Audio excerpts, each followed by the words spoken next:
We are here with Kena and Mark Guttridge from Ollin Farms in Longmont, Colorado. We're going to ask them a few questions about their farm and the amazing work that they do. So when and why did you start this farm? Well, I grew up on this property. My grandma bought the farm back in the 70s, and I grew up here. It wasn't a production farm, just grew up doing 4-H projects, showing chickens and sheep in the fair, and taking veggies to the fair. And like most kids, I grew up on a farm, wanted to get the heck out of here as quick as possible, and ended up down in Dallas, where I got a degree in environmental engineering, and realized I missed Colorado, so I came back to Boulder to get my master's in CU in water resource engineering. And during that time, I met Kena. We were starting our family in Lafayette. My grandma was still living here on the farm by herself and started to show signs of Alzheimer's. I knew how much the farm meant to her, so I asked Kena, you want to move back to the farm and we can take care of my grandma there? And she was like, let's go for it. And so that's how Ollin Farms really got its start. It was to us coming back here to take care of our grandma Lee. And we brought our older girls with us at the time, and just wanted to get sheep and chickens and just have a little garden so our kids could grow up the same way I did. I kind of just to get nostalgic about that kind of lifestyle again. And I always say, like, kind of the first aha moment for me, I was taking a tomato out of the field and took a bite of the tomato and just like, oh my gosh, what the heck is this? I thought I hated tomatoes, and this thing tastes amazing. And I really wanted to know, as a scientist, like, how come this tastes so good and everything I get at the store isn't? And the more I researched it and realized it's all about healthy soil and local food, and realized that I went through all those years of higher education and had no idea where my food was coming from. Right. And as we grew more, we realized that there was a big need in the community. It wasn't just feeding our family. That we talked about, should we start making this available to the community, and it was just a good response. Awesome. Anything to add to that? Um, well, we were taking care of Grandma Lee, and we realized that she missed the farm a lot. So that's when we realized, she needs to go back to her farm. Right. And well, we moved here with the two older girls, and just being with Lee and looking at her, and she was more in peace being around Mother Nature. And that's when the adventure started Yeah. for Ollin Farms. I love it. That's Mhm. great. So why do you feel it's important to farm in this way? We've already somewhat answered that, but expand. Well, to get into this point today, it was an adventure. Mhm. So we started first, like, tasting fruit or vegetables, like why they don't taste like the same as the supermarket. In my case, I used to get so mad because things didn't taste like in Mexico, Uh-huh. and I was like, why this is going on? Right. And that's when we started planting and experimenting and learning. And to get into today is took all these years of observing Mother Nature, of trying things.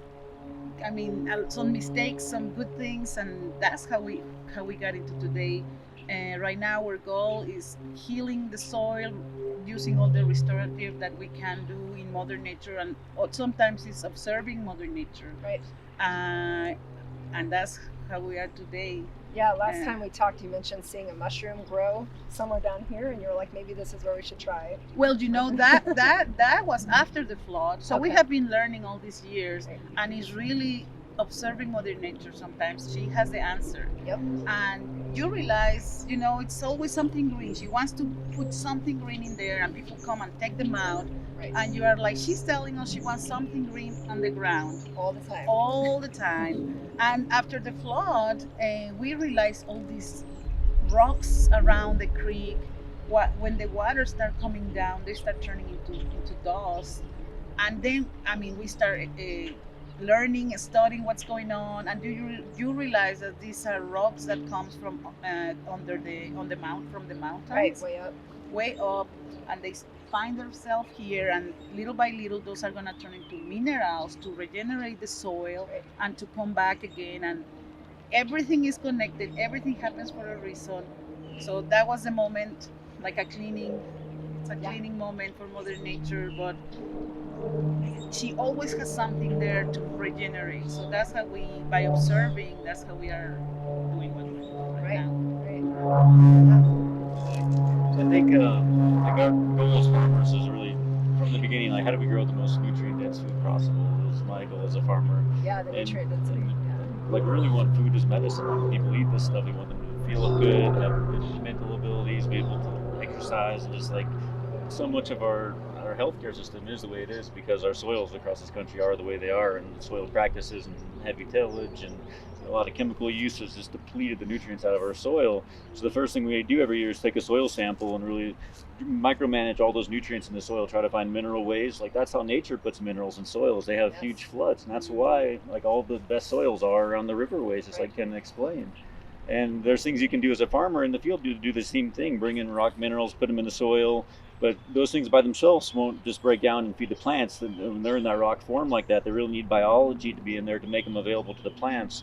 So I quickly realized that the whole key here is really growing that soil biology. That if I want nutrient dense food is just one byproduct of having a healthy, living, minerally balanced, biologically thriving soil. Yes. And so that became our goal, is like, how do we get that soil? And it's tough because if you're a veggie farmer and you're going out and tilling the soil every year, you're kind of hitting the reset button on all that soil biology. Yep. But so what can we do as farmers? We come back, we know what nutrients are missing, we give that into the soil in mineral form, and then we also come back with mycorrhizal bacteria, mycorrhizal fungi powders, like to just re-inoculate and to start re-establishing those communities. So as farmers, like after doing this for 10 years, we can rebuild that ecosystem as quickly as possible. Because the key is you want that ecosystem just thriving beautifully by the time you pick that fruit.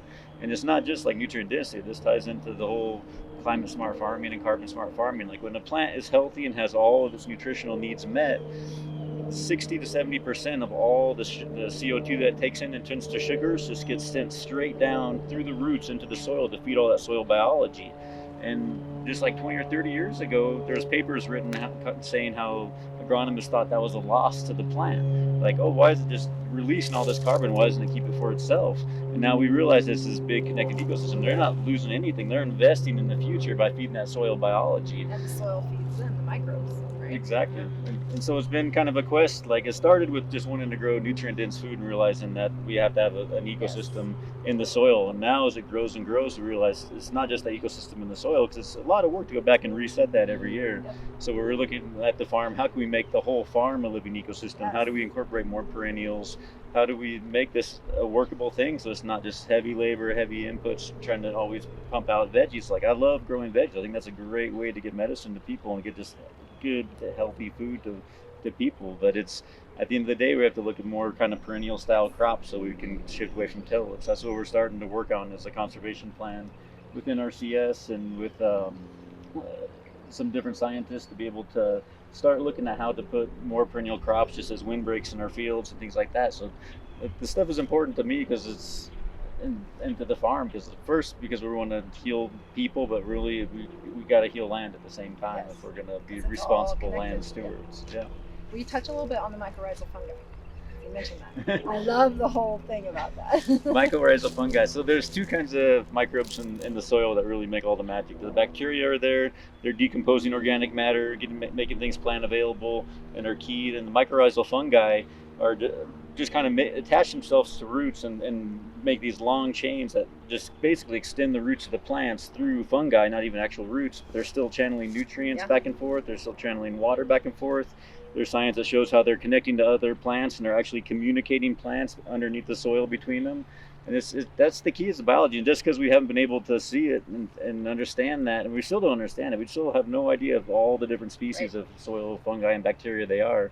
But for the first time, there's a regenerative agriculture. There's this type of agriculture that's putting that as the foundation. We're going to be biological farmers first.